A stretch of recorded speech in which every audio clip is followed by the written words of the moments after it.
Dans ce deuxième chapitre, nous allons étudier quelques méthodes de calcul. Dans la première partie, nous parlerons des sommes et du symbole sigma, et dans la deuxième partie, des matrices et de la résolution des systèmes linéaires. Commençons par introduire ce symbole sigma. En mathématiques, nous avons très souvent besoin d'additionner des réels ou des complexes. Par exemple, si je considère 9 complexes que je numérote de 1 à 9, je les appelle Z1 jusqu'à Z9, je peux considérer leur somme que je vais appeler grand S. Donc vous voyez que si l'on veut écrire en détail tous les termes de cette somme, cela est long et plutôt rébarbatif, et encore il n'y a que 9 termes, il aurait pu y en avoir plus de 10 000, auquel cas il est tout simplement impossible de donner tous les termes. Donc ce que l'on fait souvent, c'est que l'on utilise une notation avec des petits points, sous cette forme-là, mais c'est une notation qui n'est pas rigoureuse et qui présente des inconvénients. En fait, ces petits points, il faut deviner ce qu'il y a à leur place. C'est une espèce de suite logique à compléter. Mais il peut y avoir des ambiguïtés. Par exemple, ici, je n'ai écrit que le premier et le dernier terme. On pourrait très bien se dire que on parle en fait de la somme de tous les termes dont les indices sont impairs. Z1 plus Z3 plus Z5 plus Z7 plus Z9. Sauf qu'ici, ce n'est pas du tout de cette somme-là que l'on parle. Donc, pour lever l'ambiguïté, souvent, nous sommes obligés de donner plus de termes. Donc très souvent, on note 2 ou 3 termes au début, et 1, 2 ou 3 à la fin. Bon, là, la dernière écriture peut être considérée comme non ambiguë. Mais elle présente quand même un autre inconvénient majeur. Imaginons maintenant que je fixe un entier n, et là encore, je vais prendre n complexes, z1 jusqu'à zn, donc numéroté de 1 à n, et je considère leur somme, égale donc à z1 plus z2, etc., jusqu'à zn. Mais que se passe-t-il ici si n est égal à 1 ? Si je suis l'écriture précédente, s serait égal à z1 plus z2 plus petit point z0, z0 oui, et z1. Ce qui évidemment n'a ici aucun sens et ne correspond absolument pas à la somme que l'on veut regarder. Donc cette écriture avec de petits points, elle est souvent facile à comprendre, mais elle est totalement inexacte pour des petites valeurs de n. Donc nous allons utiliser à la place un symbole, qui va ici être le symbole sigma, qui doit à la fois être rigoureux, et ne pas présenter les problèmes que nous avons vus là, mais qui doit également être concis. Alors ce symbole, donc c'est le symbole sigma, la somme précédente, se note somme pour, alors on le lit comme ceci, somme pour k allant de 1 à n des zk. Il est fondamental de bien comprendre cette écriture que nous allons utiliser sans arrêt finalement jusqu'à la fin de l'année. Il y a ici déjà, alors j'aurais pu commencer par ça, ce fameux symbole sigma, donc la lettre grecque sigma majuscule, qui signifie que nous avons une somme. En dessous de cette somme, il y a une lettre k qui est appelée l'indice de la somme. Ici j'ai utilisé la lettre k, mais nous y reviendrons un tout petit peu plus tard. On peut également utiliser d'autres lettres. K égale 1. 1, ici, cet entier qui se trouve là, il va marquer le début de la somme. Et l'entier qui se trouve en haut, au-dessus du signe sigma, lui, va marquer la fin de la somme. Donc cette notation signifie que nous allons additionner toutes les valeurs de zk quand l'indice k va prendre toutes les valeurs de 1 à n. Alors toujours en allant de 1 en 1. On ne va jamais aller en arrière. Quand on va de 1 à n, c'est que k va prendre les valeurs 1, 2, 3, 4, 5 jusqu'à n.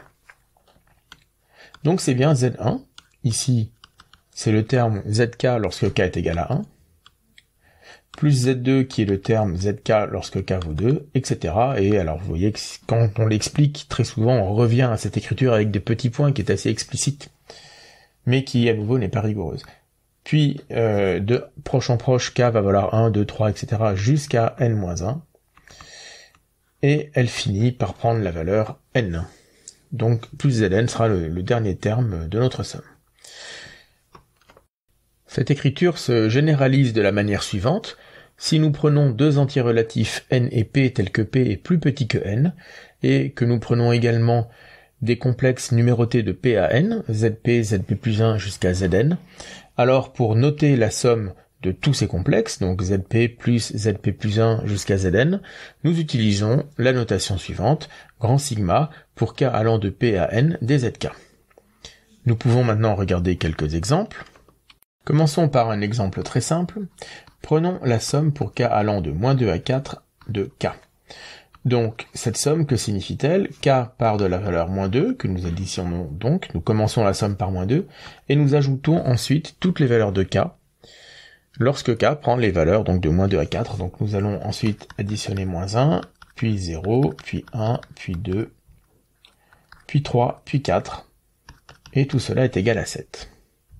Autre exemple, je vais seulement sommer k pour k allant de moins 2 à moins 2. Alors, qu'est-ce qu'il y a comme entier entre moins 2 et moins 2? Il n'y a que moins 2. Donc cette somme ne contient au bout du compte qu'un seul terme, c'est moins 2. Si, maintenant, je regarde cette somme-là, la somme pour k allant de 4 à moins 2 de k. Alors ici, c'est la première fois que nous voyons ce problème. L'indice de début est plus grand que l'indice de fin. Alors, pour faire une toute petite aparté, nous pouvons, en fait, une notation sur laquelle nous reviendrons. De manière générale, la somme pour k allant de p à n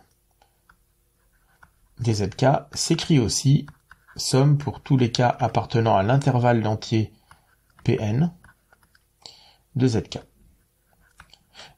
Si vous ne connaissez pas cette notation avec des intervalles avec des crochets à double barre, c'est toujours un intervalle, mais la double barre signifie que nous ne prenons que les entiers dans cet intervalle. Donc ici, cet intervalle signifie tous les entiers de p à n, en fait tous les entiers qui sont plus grands que p, donc plus grands que la borne de gauche, mais qui sont plus petits que la borne de droite.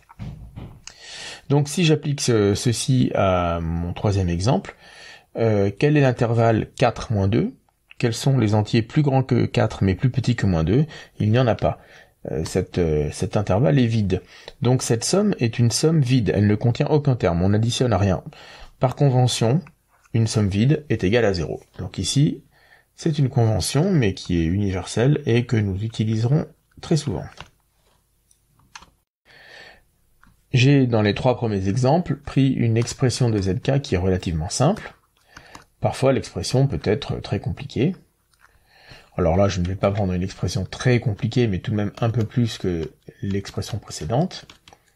Je peux sommer pour k allant de 1 à 3 tous les k carrés plus 2k moins 1.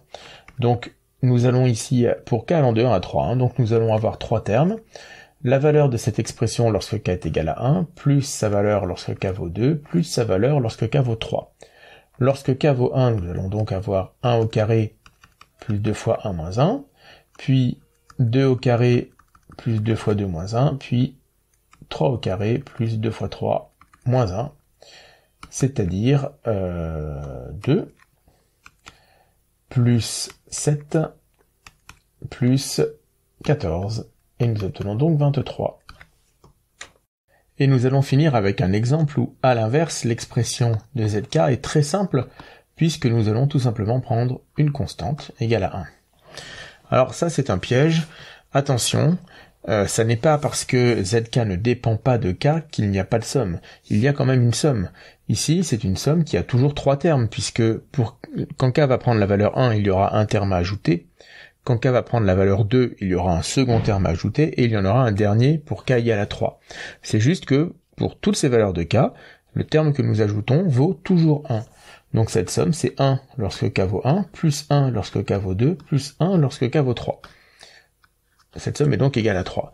Et de manière générale, si nous effectuons la somme pour k allant de p à n de 1, alors à nouveau avec p plus petit que n, nous additionnons 1 plus 1 plus 1 plus 1 plus 1 autant de fois qu'il y a de valeurs de p à n. Alors attention, combien y a-t-il d'entiers entre p et n, bornes incluses? Il n'y en a pas n moins p, il y en a n moins p plus 1, attention à ce plus 1 qui est trop souvent oublié. Nous allons maintenant parler un peu plus précisément du choix de la lettre qui va dénoter l'indice. Ces indices sont ce que l'on appelle des variables muettes. Alors, cela signifie la chose suivante. Si je prends cette somme, comme nous l'avons vu, nous pouvons la noter somme pour k allant de 1 à 3 de k. Mais pourquoi prendre la lettre k et pas une autre? Eh bien, il n'y a pas de raison, nous pouvons très bien utiliser une autre lettre. Nous pouvons aussi noter cette somme pour j allant de 1 à 3 de j. Pas de problème. Nous pouvons aussi utiliser, en fait, finalement, tout mot ou symbole, n'importe quelle lettre ou symbole. Ça peut être un mot entier, par exemple, la somme pour Toto allant de 1 à 3 de Toto. Alors évidemment, on ne le fait pas souvent, puisque c'est quand même long à écrire, ça n'est pas pratique, donc ne vous amusez pas à ça, nous allons tout le temps utiliser une lettre. Éventuellement grec, mais les lettres les plus souvent utilisées pour dénoter des indices de somme, ce sera I, J, K, L. Donc le fait que l'on puisse changer cette lettre comme on veut, cela porte un nom, et on dit que la variable est muette dans le sens où la lettre n'a pas vraiment de signification. La lettre utilisée en indice ne fait pas appel à un objet fixé. Ça n'est pas comme lorsque vous dites soit n un entier, à ce moment-là il est fixé, n va prendre une valeur précise qui ne changera pas. Ici l'indice va avoir une valeur qui varie de 1 à 3 sur cet exemple, et cette lettre ou ce symbole ne fera pas appel à un objet fixé. Alors il y a tout de même des règles à bien respecter pour utiliser correctement ces indices. La première chose, c'est qu'il ne faut pas utiliser comme nom d'indice une variable ou une lettre qui a déjà été utilisée auparavant. Par exemple, si vous avez une rédaction de ce style, soit n un entier, cela signifie que n est maintenant prend une valeur entière qui est fixée, elle ne bouge plus. N désigne cette valeur et vous n'avez plus le droit d'utiliser n pour autre chose. En mathématiques, chaque objet, on n'utilise jamais deux fois le même nom pour deux objets différents. Dans une classe, il peut y avoir deux élèves qui s'appellent Bernard. Dans une copie de maths, il ne peut pas y avoir deux objets différents qui s'appellent Bernard. Ça n'est pas possible. Pour une lettre, il y a un objet. Il ne peut pas y en avoir plusieurs. Donc, si je fixe un entier n, bon, quelle que soit sa valeur, je ne peux plus utiliser la lettre n pour dénoter autre chose. Donc, je peux tout à fait écrire ceci. La somme pour k allant de 1 à n de k si je l'appelle grand S. Je peux changer le nom de l'indice presque comme je veux, je peux le noter comme ceci. Par contre, je ne peux certainement pas l'appeler n, cet indice. Cette dernière somme n'a aucune signification. En effet, il y a trop d'ambiguïté. Ici, la lettre n apparaît 3 fois. Elle apparaît déjà ici, elle apparaît également là, et elle apparaît ici. Chacun de ces n, on ne sait pas à quoi il va faire référence, sauf celui qui est entouré en rose. Celui qui est entouré en rose, forcément, c'est le nom de l'indice de la somme. Comme nous avons vu, nous écrivons toujours les sommes comme ceci. En dessous du signe sigma, nous avons le nom de l'indice égale la valeur de départ. Donc le n entouré en rose, c'est le nom de l'indice. Mais celui qui est entouré en bleu et celui qui est entouré en vert, on ne sait pas s'il s'agit du n entouré en rose qui est l'indice de la somme ou du n que je vais entourer en orange qui a été fixé auparavant. Donc cette somme ne veut rien dire du tout. On ne peut pas utiliser comme nom d'indice une lettre ou un nom qui a déjà été utilisé. À l'inverse, lorsque vous utilisez une lettre comme indice, cette lettre, n'existe que dans le monde de la somme. En fait, une somme ici, vous avez le symbole sigma avec le nom de l'indice, l'indice de départ et l'indice de fin, et puis ensuite, on ne le met pas toujours, mais si on le met, c'est pas plus mal. Il y a des sortes de crochets imaginaires, il y a une délimitation, et à l'intérieur ici, vous avez le fameux ZK que nous avons utilisé au tout début, comme dans la définition. On dit que ZK, c'est le terme qui est sous la somme, alors on parle de sous la somme. Bon, en fait, ça se trouve quand on écrit à droite du symbole sigma, mais l'expression consacrée, c'est de lire sous le symbole somme. Et en dehors de... Enfin, cette somme, c'est un petit monde à elle toute seule. En dehors de ces crochets bleus ou gris, la lettre K n'existe pas. Ainsi, vous ne pouvez pas écrire ceci. k plus la somme pour k allant de 1 à n des zk. Là encore, nous nous retrouvons avec une expression qui n'a pas de sens. De deux choses l'une, soit petit k n'a jamais été défini avant, et à ce moment-là, le k qui se trouve à cet endroit n'existe pas, nous ne savons pas qui c'est. Ou alors, il existe bien une lettre petit k qui a déjà été fixée avant, mais alors on retombe sur le problème précédent. Dans ce cas-là, nous n'avions pas le droit d'utiliser la lettre petit k comme indice. Donc, à cet endroit, aucun problème, k existe, c'est l'indice de la somme, il va prendre toutes les valeurs de 1 à n, et nous allons faire la somme des zk, mais le k qui se trouve en dehors n'a aucune existence. Cette notion de variable muette peut paraître délicate au premier abord, mais elle est importante et nous la rencontrerons à plusieurs reprises tout au long de l'année. Maintenant, nous allons étudier des règles de manipulation de ce symbole sigma qui vont tout simplement reprendre les différentes règles de calcul que vous connaissez déjà avec l'addition tout simplement, mais cette fois-ci nous allons les traduire avec le symbole sigma. La première proposition est ce que l'on appelle la linéarité de la somme. En fait, vous voyez en dessous, dans le bas de la page, deux égalités que vous connaissez déjà. Si je prends 6 complexes A1, A2, A3, B1, B2, B3, je peux les additionner dans tous les ordres que je veux. Je peux par exemple faire d'abord la somme de A1 et de B1, puis A2 et B2, puis A3 et B3, et additionner tout cela, ces trois termes. J'obtiendrai la même chose si je calculais d'abord la somme de tous les AI, et que je lui additionnais la somme des BI. Dernière ligne, c'est tout simplement une mise en facteur, ou un développement, suivant le sens dans lequel vous considérez l'opération. Si j'ai une somme de termes qui sont tous des multiples de 2, alors je peux mettre globalement 2 en facteur de toute la somme. Ces deux opérations, enfin ces deux manipulations que vous connaissez déjà, nous allons les traduire avec des sigmas, et nous obtenons la chose suivante. Prenons à nouveau deux entiers relatifs n et p avec p plus petit que n, et ensuite deux familles de complexes, donc des complexes A, P jusqu'à AN, et des complexes B numérotés de BP jusqu'à BN. Et nous prenons également deux constantes complexes, lambda et mu. Alors la somme de tous les lambda AK plus mu BK est égale à lambda fois la somme des lambda AK plus mu fois la somme des BK. Si nous regardons un peu quel est le lien avec les deux manipulations précédentes, que je vais numéroter manipulation 1 et manipulation 2, le fait que l'on puisse séparer cette somme, qui est une somme de sommes, en deux grosses sommes, ici, cela découle de l'opération numéro 1. Vous voyez que sur la page de gauche, en bas, manipulation 1, j'ai une somme de sommes que j'ai réécrit différemment comme deux sommes. Et puis, le fait ensuite que nous pouvons mettre en facteur lambda devant une somme et mu devant l'autre, eh bien cela découle de la manipulation numéro 2. C'est une simple mise en facteur dans les deux sommes que l'on obtient après la manipulation numéro 1. Donc je ne vais pas démontrer ces deux résultats car ils ne font à nouveau que traduire avec cette notation sigma des manipulations que vous connaissez déjà. La proposition suivante s'appelle le décalage d'indice. C'est une manipulation qui n'a de sens que lorsqu'on utilise le symbole somme, donc vous ne l'avez pour l'instant probablement jamais rencontré. Je ne vais pas détailler la démonstration ici puisqu'elle est entièrement détaillée dans le PDF. Je vais plutôt expliquer de manière peu rigoureuse avec des petits points comment on peut la retrouver. Donc comme précédemment, nous allons prendre deux entiers p et n avec p plus petit que n et une famille de complexes zp jusqu'à zn.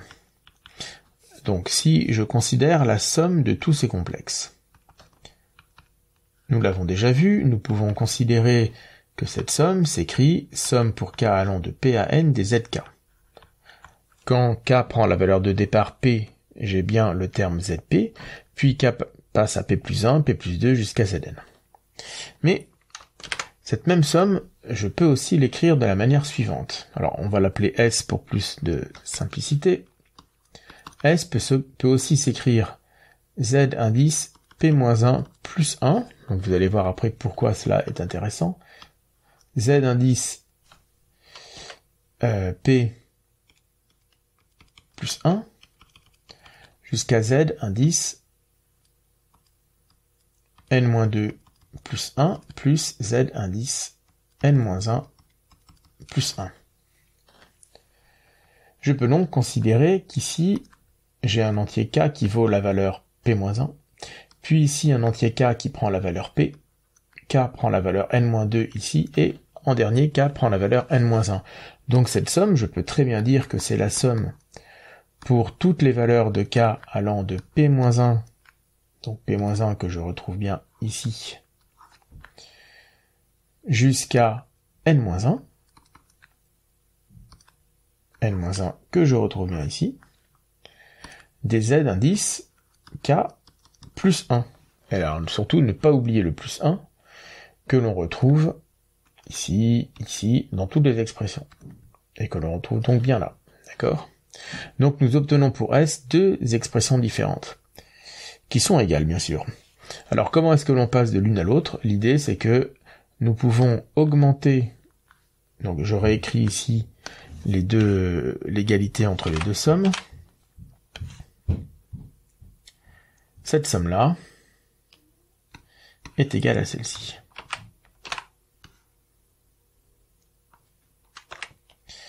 Comment est-ce que je suis passé de l'une à l'autre ?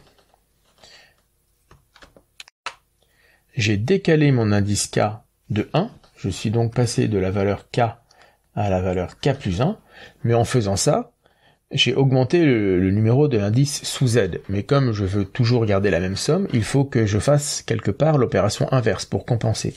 Donc si j'augmente l'indice de z de 1, alors je vais diminuer de 1 les deux bornes, aussi bien la borne de départ que la borne d'arrivée. D'accord ? Donc c'est ça cette formule de décalage d'indice. Sur cet exemple, j'ai diminué les bornes de 1 et dans l'expression de zk, j'ai augmenté k de 1. On peut évidemment faire l'opération inverse. De même donc, si je repars de ma somme S, somme des zk pour k allant de p à n, je peux décider de sommer les z indices k moins 1, donc j'enlève 1 à k dans zk, et pour compenser, je rajoute 1 aux deux bornes. Et puis si je veux, je peux aussi décaler de plus que 1. Je peux décider de décaler de 2 indices. Si je rajoute 2 aux bornes, il faut que j'enlève 2 à l'indice k. Et ça marche évidemment pour un décalage de 3, 4, 5 ou 6, aussi bien en positif qu'en négatif. Donc j'ai encore un peu de place. Si je décalais de 4, mais dans l'autre sens, c'est-à-dire que j'enlève 4 aux deux bornes, alors je rajoute 4 à l'indice k. Regardons un exemple. Si je considère la somme pour k allant de 2 à 5 de k, alors elle est égale à la somme pour k allant de 5 à 8 des k-3. Dans les deux cas, il s'agit de 2 plus 3 plus 4 plus 5. Vous pouvez le vérifier séparément. Cela marche également avec des expressions plus compliquées de zk. Par exemple, je garde une somme pour k allant de 2 à 5, de k au carré plus 2k. Alors cette somme est aussi égale à la somme pour k allant de 1 à 4. Donc là, les deux bornes, je les ai diminuées de 1. Donc je vais augmenter mon indice k dans la formule de 1. Donc là, je n'ai fait qu'appliquer la formule du décalage d'indice. Maintenant, si je développe, je peux retrouver une expression un peu plus simple. Je vais obtenir k au carré plus 3k plus 2.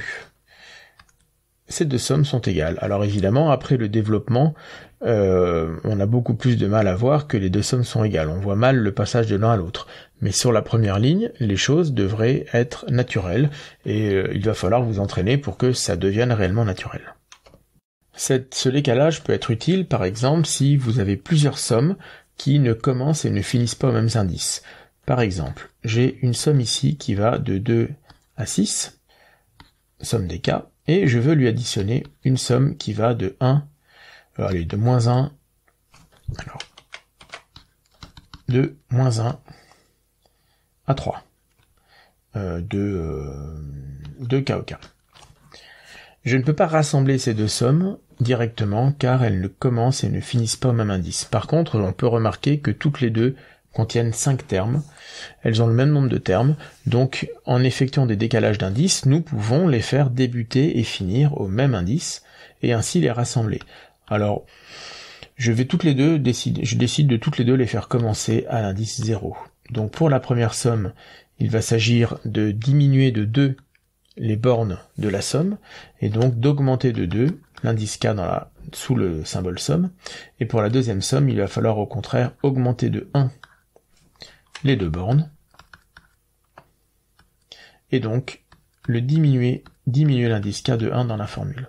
Maintenant, ces deux sommes finissent et commencent au même indice.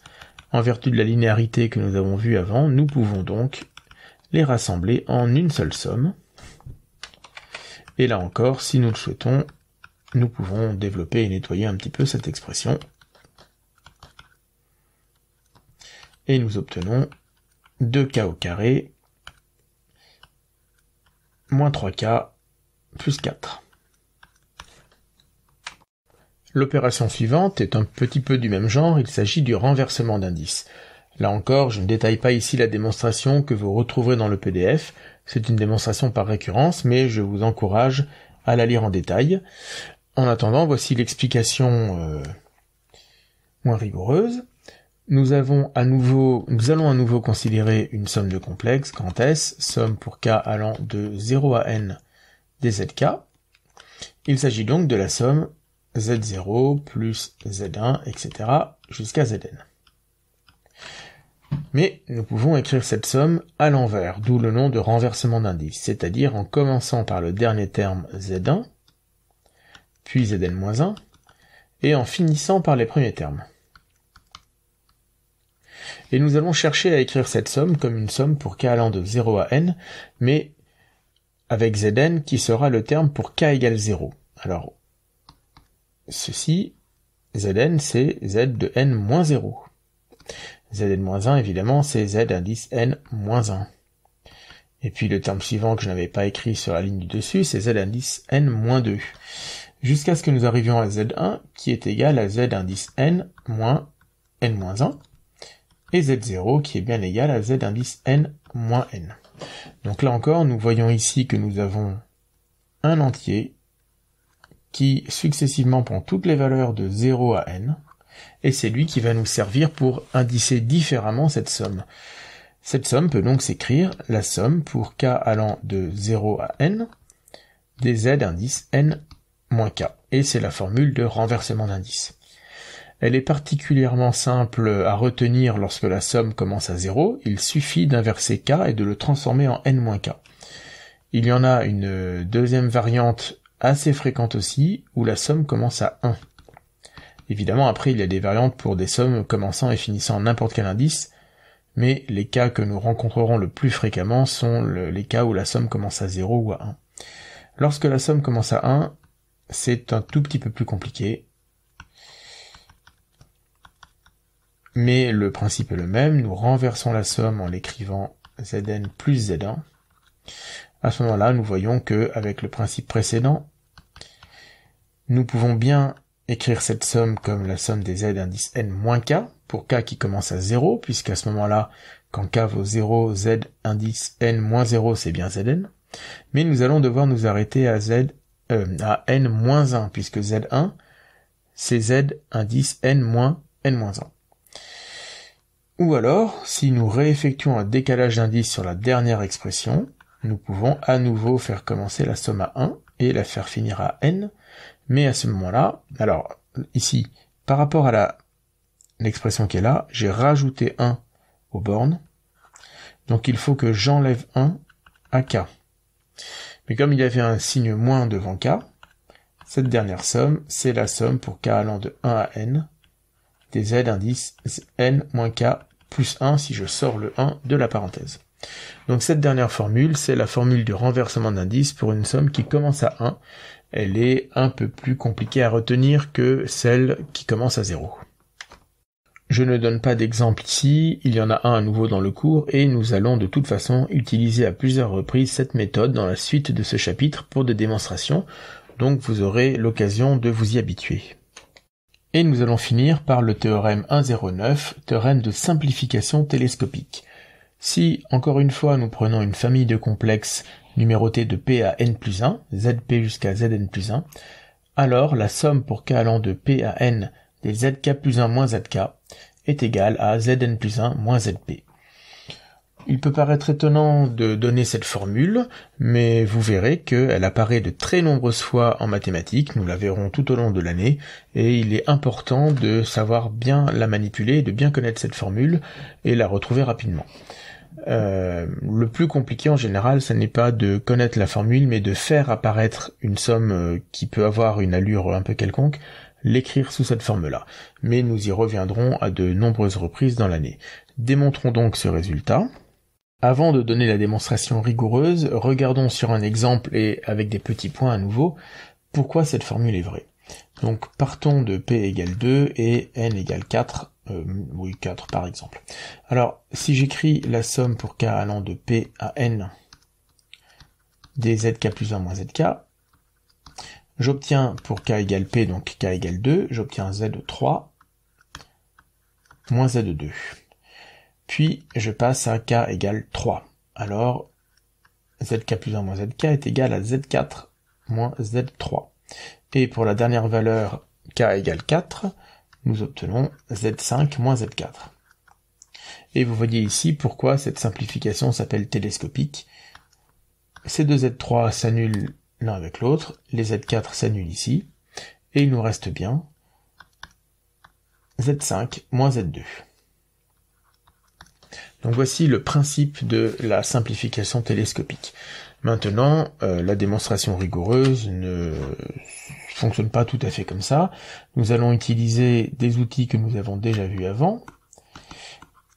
Je repars donc de cette expression.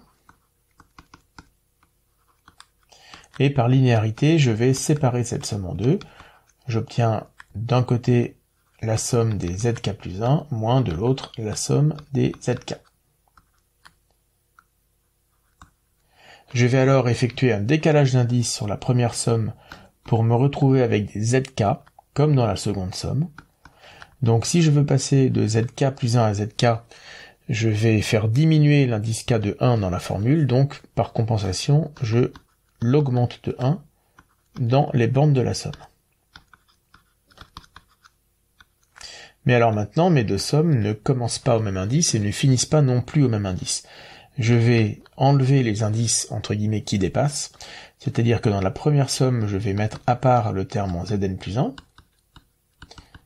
Il va donc me rester Zn plus 1 d'un côté et la somme de P plus 1 à N de l'autre. Ça c'est pour la première somme. Et dans la seconde somme, je vais enlever le terme Zp. On va le mettre à part. On récupère donc à nouveau une somme de P plus 1 à N, des Zk.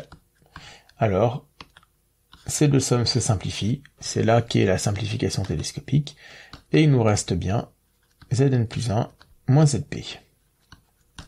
Voici pour cette démonstration. Nous allons finir avec un exemple qui est l'exemple probablement le plus classique de simplification télescopique. Regardons la somme pour K allant de 2 à 5 des 1 sur K fois K plus 1. Alors, il s'agit bien d'une somme télescopique, même si ici, c'est un peu caché. Il se trouve que la fraction 1 sur K fois K plus 1, vous pouvez d'ores et déjà retenir ce qu'on appelle cette décomposition, qui est ultra classique. Elle est égale à 1 sur K moins 1 sur K plus 1. Et là, ça y est, nous avons une somme télescopique, puisque cette somme est bien de la forme somme des ZK plus 1 moins ZK. Alors en fait, il y a un signe moins qui a changé, donc c'est plutôt une somme de ZK moins ZK plus 1.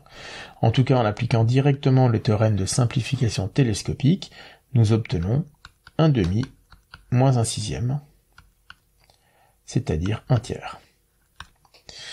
Voilà, donc nous n'avons pas traité énormément d'exemples sur ces manipulations, mais elles vont servir tout au long du chapitre et même tout au long de l'année, et donc vous allez avoir beaucoup d'occasions de les manipuler et de vous y habituer.